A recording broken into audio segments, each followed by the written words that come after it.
When I agreed to take a winter assignment at the far northern research station, my friends thought I was insane. They didn't understand the appeal of silence, of solitude, in a place where snow drifted endlessly beneath an unbroken gray sky. But to me, it felt like an escape. The isolation was part of the allure, a way to disconnect, to get away from the noise and routines that had become as exhausting as they were predictable.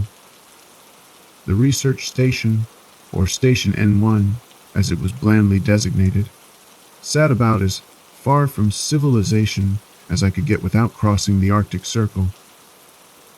It was a compact structure, built like a bunker, capable of withstanding both brutal winters and months of unrelenting darkness. No town for hundreds of miles, just the station, surrounded by endless snow and silence, buried beneath layers of ice.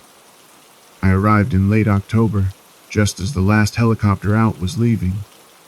The flight team unloaded a few essentials before taking off, the whirring blades slicing the heavy, cold air before they vanished over the horizon, leaving me alone. It was an odd feeling, standing in that empty landscape as the sound faded, knowing that until spring, the only life here would be me. Inside, the station was everything I'd expected: metal walls painted a sterile white, industrial floors, thick steel doors. It had all the charm of an empty hospital ward. The common area had a few couches, a battered coffee machine, and a small television that picked up nothing but static. Further back were the lab rooms, a maintenance shed, and a cramped kitchen stocked with enough supplies to last well past winter. I'd been briefed by the previous technician about my maintenance duties, keeping the generator going, monitoring basic research equipment, and maintaining the security system, which included a network of cameras scattered throughout the station. For the first few weeks, life was peaceful. Days turned into a blur of routine checks, journal entries, and watching snow pile up outside. I'd wake to the deep silence, go through the same steps, listen to the hum of the generator or the occasional creak of metal as the station adjusted to the shifting cold. I kept a log of every day's tasks. Details of the station's upkeep, weather changes, and occasional temperature drops that forced me to huddle in thick layers. It wasn't until late November that the unease started to creep in. One morning, a routine task led me to the security room. The cameras were split between the main hallways, the supply rooms, the labs, and a couple of external feeds. The cold had been playing havoc with the equipment recently, causing brief static interruptions that I had to log and monitor closely. Normally, I'd check the footage, mark any static, and move on. But that morning, something felt off. I clicked through the last 24 hours of footage, moving faster than usual, just skimming. But then I noticed a strange flicker. It was quick, a momentary blur in the main corridor. Thinking it was another static interruption, I slowed the footage, watching carefully. The corridor was empty. The dim light from the overhead panels cast shadows along the walls, stretching down to the storage room doors. For a few seconds, nothing happened. Then there it was, a shadow darting across the floor and vanishing just as quickly as it appeared. I leaned forward, feeling a prickle of cold run up my spine. There were no objects in that corridor, no light sources that could cast a moving shadow. My rational side argued that it was likely a trick of the camera, a minor glitch brought on by the cold, which had been relentless lately. Still, I couldn't shake the feeling that something wasn't right. The shadow had moved too deliberately, too smoothly, for a simple camera malfunction. After that, I found myself returning to the security footage whenever I had a few spare minutes. I told myself it was just to monitor the equipment. to catch glitches early and report them. But deep down, I was starting to feel that something else was at play, and each time I checked, I found more flickers, subtle movements that seemed to lurk just beyond the reach of the dim station lights. A few days later, the generator faltered. It had been running smoothly since I arrived, but that night, I was jolted awake by the absence of its usual hum. The temperature in the station dropped almost immediately, and I grabbed my coat, racing down to the maintenance room. I'd barely gotten the lights back on when the camera feeds came back online, flickering for a moment before returning to normal. I tried to shake it off, blaming the extreme cold and the endless solitude, but I could feel the unease growing. To distract myself, I began reading through old logs left by previous technicians. The notes were routine, mostly documenting small issues with equipment and details about the relentless Alaskan winters. But in one of the older logs, I found a mention of unusual activity in the main corridor, noting that it might be shadows cast by moving objects. The report was vague, but it left me feeling unsettled. No one else had written about it, but somehow the words stuck with me. Curiosity got the better of me one night, and I decided to check the archived footage stored on the server. It was a decision I would regret. I pulled up footage from the previous year, my parent asleep, randomly selecting clips to view, feeling like a voyeur digging through someone else's memories. There, on one of the older feeds, I saw something that made my heart pound. It was faint, but unmistakable, the figure of a person moving down the corridor. I replayed the clip, feeling my hands grow cold, despite the heavy layers I was wearing. It wasn't just a flicker.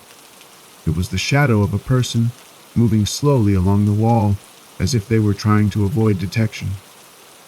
And then, just as quickly as they'd appeared, they were gone.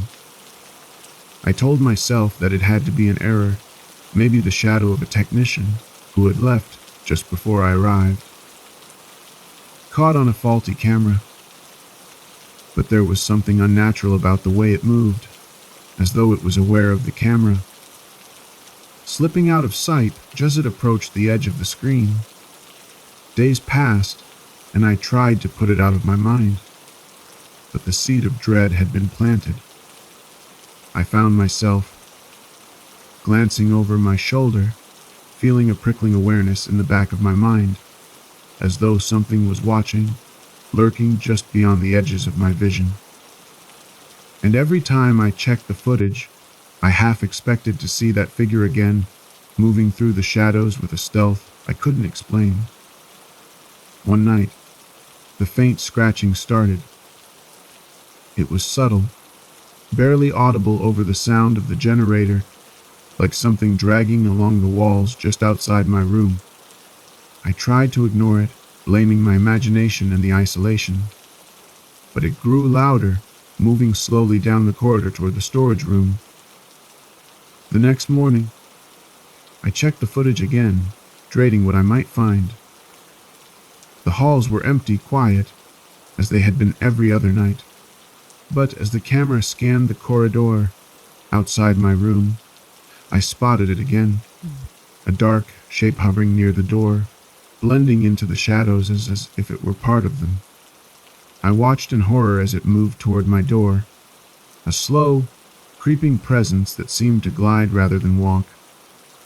It paused outside my room, its shadowy form blurring against the wall. I held my breath, feeling my pulse hammering, as the figure lingered there, unnaturally still. Finally, it melted into the shadows, disappearing around the corner. Only then did I realize I'd been holding my breath. I staggered backward, cold sweat clinging to my skin. The image of that figure seared into my mind. It was no longer a simple flicker or a trick of the light. This was something deliberate, something aware. By now, I was sleeping with a flashlight by my bed, just in case I heard those noises again. Each night, I lay awake, listening to the silence, feeling the weight of the empty station pressing in around me. Every creak of metal, every gust of wind outside, felt like something more. And each time I checked the cameras, I found new flickers, small movements that disappeared as quickly as they'd come. One evening, while scrolling through an archive folder I hadn't noticed before, I discovered a series of video logs. The folder was labeled only with the data, 2013. I clicked on the first log, and the screen filled with the image of a woman, Dr. Lena, the head researcher who had run the station years ago. Her face was calm, professional, and she spoke with a clinical detachment as she documented equipment maintenance and atmospheric readings. But something in her eyes betrayed a hint of fatigue, a faint edge of something darker. Log after log, her demeanor shifted. She grew more anxious, her words more strained. By the third entry, her voice had lost its calm edge, her gaze darting to the sides of the screen, as though she were expecting someone to appear beside her. And in one of the final logs, her voice dropped to a whisper. "If you hear it," she said, her eyes wide, "whatever you do, don't look." The log ended abruptly, her face frozen in an expression of fear that felt all too real. I sat back, letting her words sink in, feeling the icy grip of dread settle over me. "Don't." Lena's warning clung to me, echoing long after I left the security room. "Don't look." Those words hung heavy in my mind. And yet, I kept finding myself drawn back to the footage, like a moth to a dim, unnerving flame. I didn't want to look, but the thought of stopping felt worse. Like I'd be left defenseless, unaware of what was lurking in the dark spaces I couldn't see. It had been about 2 weeks since I'd first seen the shadow, yet every day seemed to thicken with dread. I'd walk the dim corridors, catching myself glancing at the shadows on the walls or pausing whenever I thought I heard something shuffling beyond the range of the lights. There was no logic to my worry, no solid reason to feel threatened. And yet the feeling of being watched intensified, an invisible presence woven into the silence. One night, determined to understand what Dr. Lena had experienced, I returned to the footage. This time, I found an older log buried deep within the archives. As I clicked play, Dr. Lena appeared, seated in the small kitchenette, her face illuminated only by the dim overhead lights. She looked more tired than before, her eyes rimmed with dark circles. "I've done everything by the book," she whispered, her tone hushed as if afraid of being overheard. "I've documented everything, tried to stay rational, but..." She hesitated, then leaned in closer to the camera, her eyes wide and darting to the corners of the room. "Something's here with me. I don't know what it is, but it's watching. Last night, I thought I saw it, a figure standing at the end of the corridor. I tried to tell myself it was just my mind playing tricks, but..." Her words trailed off, and she looked away, her expression haunted. "If anyone finds this, just be careful. Don't stay in the main hallway after midnight. And if you hear something, whatever you do, don't look." The screen went dark. Her last words echoed in my mind, refusing to leave me. "Don't stay in the main hallway after midnight." I checked my watch. It was just after 11:30 p.m. A chill crept down my spine, settling like a weight in my chest.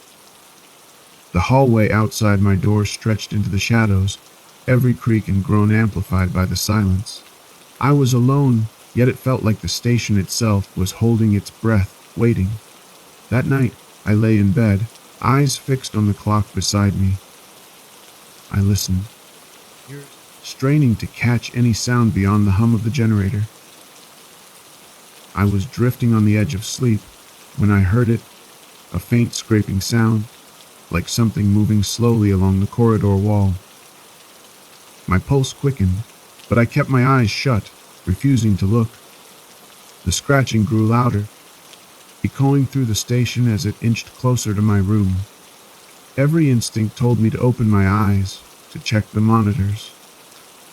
But I clung to Dr. Lena's warning, her voice a steady reminder, whatever you do, don't look. After what felt like an eternity, the scratching faded, leaving only silence behind. I stayed frozen, my breath shallow, waiting for any sign that had truly gone. Finally, I drifted into a restless sleep, haunted by shadowed corridors and Dr. Lena's voice. The next morning, I woke with a sense of dread heavier than before. I knew I had to check the footage to see if anything had been captured outside my room. My hands shook as I rewound the recording, watching the corridor. It remained still empty. Then, at exactly 12:06 a.m., a shadow flickered at the far end of the hallway, hovering there for a heartbeat before disappearing. I replayed it, trying to find some rational explanation, but each viewing only deepened the fear gnawing at me. The shadow was human, shaped, shifting slowly, its movements deliberate. It paused, as though aware of the camera, before slipping back into the darkness.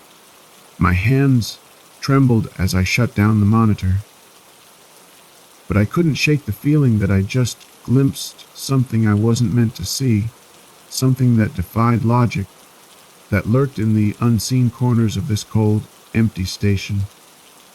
Over the following days, I started noticing other oddities, small things at first, like tools I'd left neatly stacked suddenly scattered, or documents shifted around in the supply room.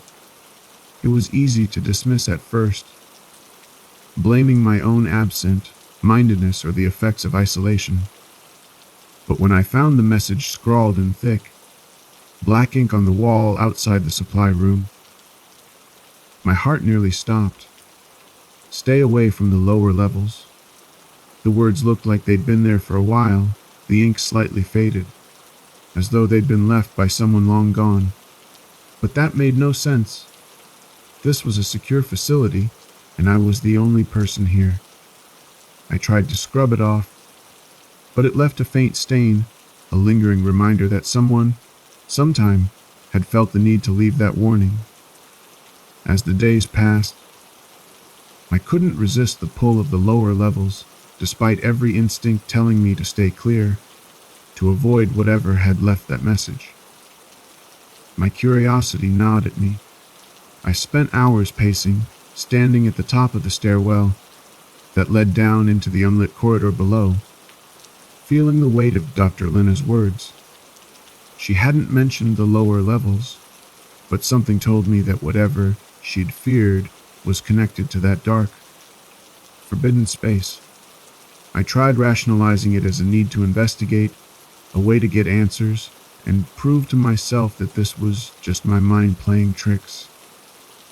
But as I stood there, staring down into the shadows, I felt a creeping certainty that whatever lay below was waiting, watching, ready to pull me deeper into a darkness I couldn't escape. For now, I'd stay away, but the questions gnawed at me, refusing to let go. The lower levels loomed in my mind, a forbidden depth that seemed to call out as much as it warned me to stay away. Every time I passed the stairwell, the darkened entrance appeared to stare back, an endless pit of questions and dread. And yet, despite the warning scrawled on the wall outside the supply room, I couldn't stop thinking about it. Dr. Lena had been here, trapped in the same uncertainty, hinting that something sinister awaited anyone who ventured below. One night, I woke to an unnatural silence. The usual hum of the generator had stopped. My breath misted in the freezing air as I sat up, the biting cold enveloping me. I threw on my thick jacket, grabbing the flashlight by my bed, and cautiously made my way toward the control room to check the generator's feed. The beam of my flashlight bounced off the walls, each shadow stretching and twisting like tendrils of ink clawing at the edges of the light. As I approached the generator room, the silence was shattered by a sound so sharp and unexpected that I froze mid-step. A scraping noise, slow and deliberate, somewhere in the corridor behind me. Heart pounding, I spun around, shining the flashlight down the length of the hall. Nothing moved. But the sound continued, scraping its way along the walls, growing louder, closer. I gripped the flashlight tighter, every nerve in my body urging me to retreat. But my feet stayed rooted in place. Suddenly, I saw it on the monitor screen near the control room. A dark figure appeared at the far end of the hall, hovering just outside the storage room, my parents long asleep, blending with the shadows as if it were a part of them. I watched in horror as it moved toward my door, a slow, creeping presence that seemed to glide rather than walk. It paused outside my room, its shadowy form blurring against the wall. I held my breath, feeling my pulse hammering, as the figure lingered there, unnaturally still. Finally, it melted into the shadows, disappearing around the corner. Only then did I realize I'd been holding my breath. I staggered backward, cold sweat clinging to my skin. The image of that figure seared into my mind. It was no longer a simple flicker or a trick of the light. This was something deliberate, something aware. The next morning, I returned to the footage. I needed to be sure of what I'd seen. My hands shook as I rewound the recording, watching the figure approach, pause, and then disappear. This wasn't some fault in the camera or a shadow caused by a shifting light.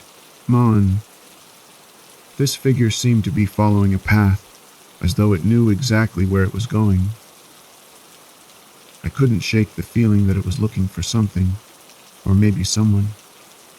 Over the following nights, I started sleeping in short bursts, never letting myself drift too deeply into unconsciousness. The moment I heard that scraping sound, I jolt awake, clutching my flashlight and listening to the slow, steady rhythm of something gliding along the walls. My nerves were fraying, every inch of me wound tight. Every time I checked the cameras, I half expected to see that figure again, moving with the same eerie deliberation.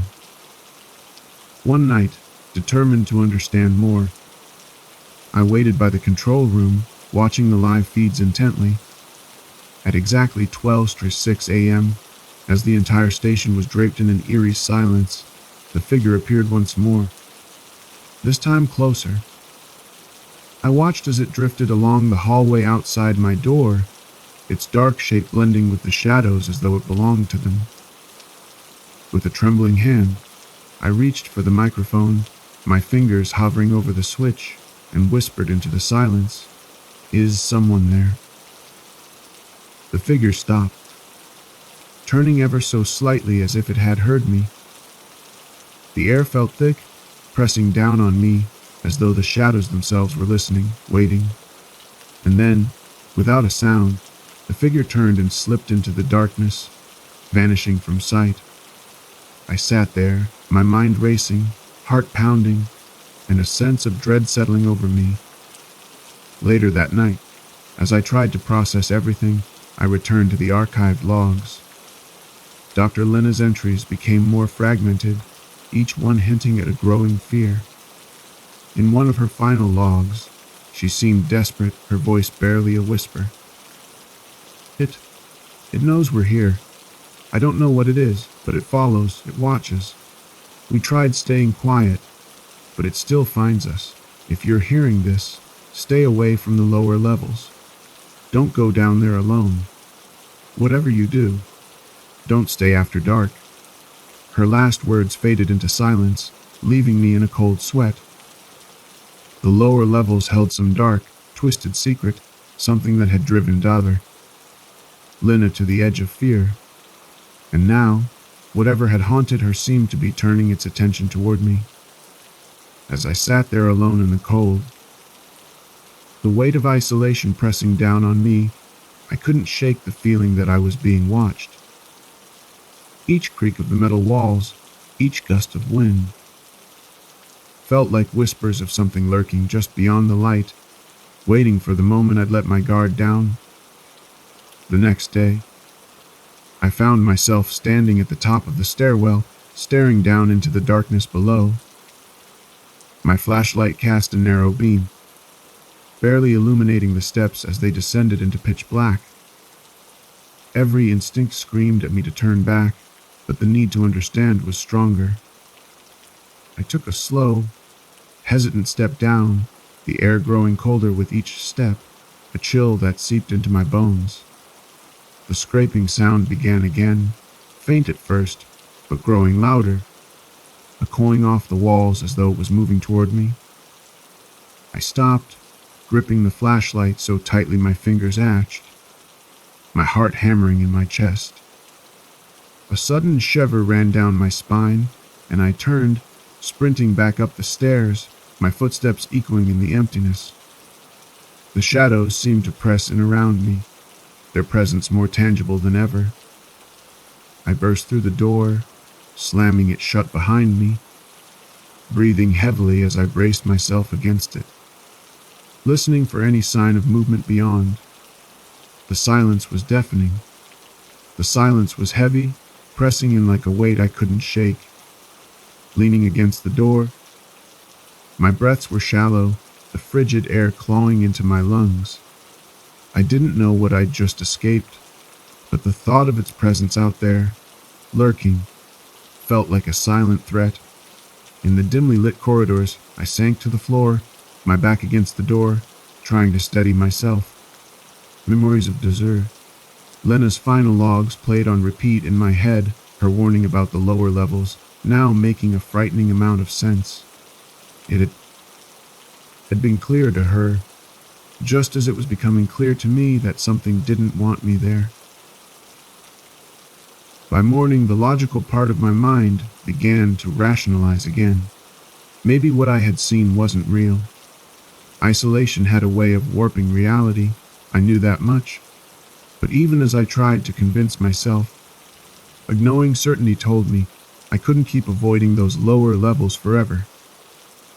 If I wanted answers, and more importantly, a way out of this nightmare, I needed to confront whatever it was. Late that evening, I gathered myself, feeling like a man condemned. Armed with my flashlight, I made my way to the top of the stairwell. Shadows clung to every corner, giving the impression of a depth much darker than it truly was. I steeled myself, taking the first step down, each footfall echoing ominously as I descended further into the unknown. At the bottom of the stairwell, the air was colder, the walls slick with condensation. The generator's hum was barely a murmur down here, and the silence felt thicker, more complete. My flashlight illuminated a narrow corridor stretching out before me, leading into a darkness that seemed endless. I moved forward, my steps slow, feeling the weight of every footstep.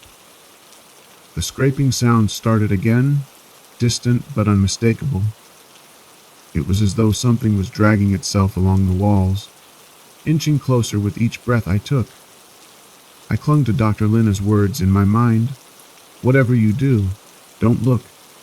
I reached the end of the corridor, where a single door stood before me. The paint was chipped, and in the thin beam of my flashlight, I noticed faint scratches etched around the frame. My hand hesitated on the handle, but I forced myself to turn it, pushing the door open. The room beyond was a storage area, cluttered with old equipment and covered in a fine layer of dust, as if no one had stepped foot inside for years. I scanned the room, and that's when I saw it, a small notebook resting on a metal shelf. Picking it up, I flipped it open, the brittle pages crackling in the silence. The entries were dated from Dr. Alina's time at the station, but these notes were different from the clinical logs I'd seen before. Her handwriting was frantic, scrawled in uneven lines that hinted at a mind frayed by terror. I keep hearing it every night. Scraping, dragging. It follows me down the corridor, but when I turn, nothing. It's almost as if it's waiting for me to see it. I swallowed, flipping to the next page. They told us we'd be safe here, that nothing could reach us. But they didn't know. They couldn't have known. The final entry was barely legible, her handwriting erratic and jagged. I saw it. God help me, I saw it. It's right behind you. The words seemed to leap off the page, and I jerked backward, dropping the notebook. My flashlight flickered, the light stuttering as though it, too, was afraid. A sense of dread washed over me, and I felt an overpowering urge to run, to get as far from this room as possible. As I stepped back into the hallway, a faint whisper brushed against my ear. It was soft, almost gentle, like a breath in the darkness. Don't look. The voice was eerily familiar. I felt the cold press of terror lock me in place, but I forced myself to move, inching back toward the stairwell. My flashlight caught a glimpse of something at the end of the corridor, a shadow darker than the surrounding black, moving with a strange, gliding rhythm. It was as if the darkness itself was taking form, a figure blending into the very shadows it inhabited. I backed away, careful not to break eye contact with the empty air in front of me, hoping, praying, it wouldn't notice. As I turned to flee, the scratching sound intensified, louder, closer. My heart thundered, and I stumbled up the stairs, not daring to look back, not daring to let my fear slow me down. Finally, I reached the safety of the main level. Slamming the door shut behind me, my lungs burning, my breath ragged. I felt drained, the cold seeping into me, as though it had followed me all the way from below. That night, sleep eluded me. Every time I closed my eyes, I saw Dr. Lina's final message, her warning etched into my mind. The next day, I checked the footage from the corridor, my hands trembling as I scrolled through the feeds. I almost didn't want to know if the cameras had caught what I'd seen. And then there it was. At precisely 12:06 a.m., the figure appeared, drifting down the corridor with slow, deliberate movements. But this time, it stopped at the top of the stairs, right where I had fled. The shape seemed to pause, almost as if it was waiting, listening. The shadow lingered there for what felt like minutes before turning and slipping back into the lower levels. I shut off the monitor, unable to shake the feeling that whatever this was, it knew. It knew I had seen it, felt its presence. And now, somehow it was waiting for me to come back. But I knew one thing for certain, whatever this entity was, it wasn't just a shadow or a trick of my mind. It was real, and it had a purpose, a terrifying intent that went beyond anything I could understand. As I sat alone in the station, I realized I was no longer an observer. I was part of whatever nightmare had been left here, an unwelcome intruder in a game I hadn't meant to play. The darkness had eyes, and they were fixed on me, and, in the pit of my stomach, I knew that sooner or later it would come calling again. The silence of the station had taken on a life of its own, heavy and almost sentient, as though it were conspiring with the shadows to consume me. After what I'd seen, what I'd felt, I couldn't deny it any longer. There was something here with me, something watching, waiting. By day I wandered the sterile corridors, my own footsteps the only sound. I checked the generator, the storage rooms, the tiny kitchen, all to convince myself of a normalcy that didn't exist. But each evening, as the sun dipped below the horizon, that sense of being hunted returned. It was as if the walls themselves leaned in, eager to reveal their secrets to me. One night, desperate for a sense of control, I made my way to the control room and fired up the monitors, reviewing the footage from the previous night. Every camera, every hallway, I needed to know what I was dealing with. For hours, I pored over the grainy recordings, hoping, dreading, that I'd see it again. Then, in the footage from the main corridor, I saw the shadow return, slowly gliding past the control room door. It was deliberate, even methodical. The figure paused, looking, searching, almost like it was waiting for something. And that's when I noticed it. The figure had formed. It was hazy and indistinct, but no longer just a fleeting shadow. It had a vaguely human outline, limbs moving in careful rhythm as it navigated the halls, pausing here and there. And then it looked up, directly into the camera lens, a dark hollow where a face should have been.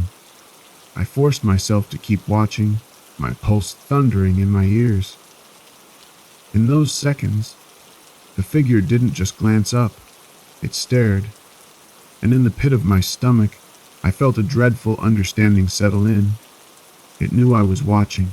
My hands trembled as I shut off the monitor. I had to get out. Whatever Dr. Lena had feared, whatever had driven her to leave her last message, it was after me now. I grabbed the emergency survival kit and a heavy coat. My only option was to make it to the supply shed outside and hope I could last in the elements until help arrived. As I crossed the common area, I heard it again, the faint, relentless scraping, like something dragging itself along the walls. It grew louder, following my path through the station. I kept my eyes forward, not daring to look back. I could almost feel it there, waiting in the shadows, keeping pace with my every step. At the exit, I reached for the handle, my hands icy with dread. Just as I was about to push it open, my gaze drifted upward to a message scratched into the door frame, letters jagged, slashed into the metal as if in a desperate warning. "You can't leave." My heart raced as I shoved the door open, ignoring the message. The wind outside whipped against me, biting cold, searing my skin as I forced myself to run, stumbling through the knee-deep snow toward the supply shed. The dim lights of the station cast long shadows, and I didn't dare look back. All I could think about was putting distance between myself and that place. I burst into the shed, slamming the door behind me, my breath misting in the frigid air as I sank to the floor, trembling, my back pressed against the cold metal wall. For the first time, I felt like I'd escaped. I allowed myself a brief moment of relief, trying to ignore the numbness creeping into my fingers and toes. But then, from somewhere deep within the shed, I heard it, a faint rustling, followed by the unmistakable sound of breathing. Shallow, deliberate breaths echoing softly against the walls. I held my own breath, pressing myself harder into the wall, wishing I could disappear. Slowly, I turned my head, flashlight trembling in my hand as I raised it toward the back of the shed. The beam cut through the darkness, illuminating boxes, tools, shelves, all empty. But the breathing didn't stop. It grew louder, as if closing in, each breath thick and raspy. And then, as my light passed over an old mirror propped against the back wall, I froze. The reflection didn't match the room behind me.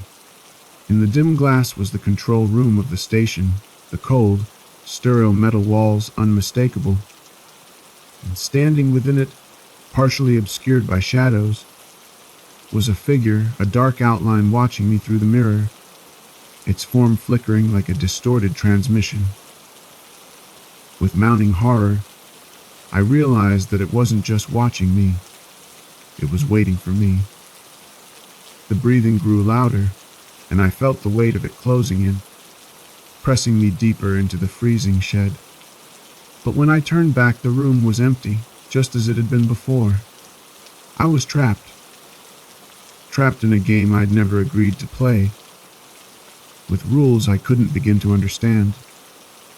As the last of the daylight faded, I understood what Dr. Lena had tried to tell me, the warnings she'd scratched and left behind.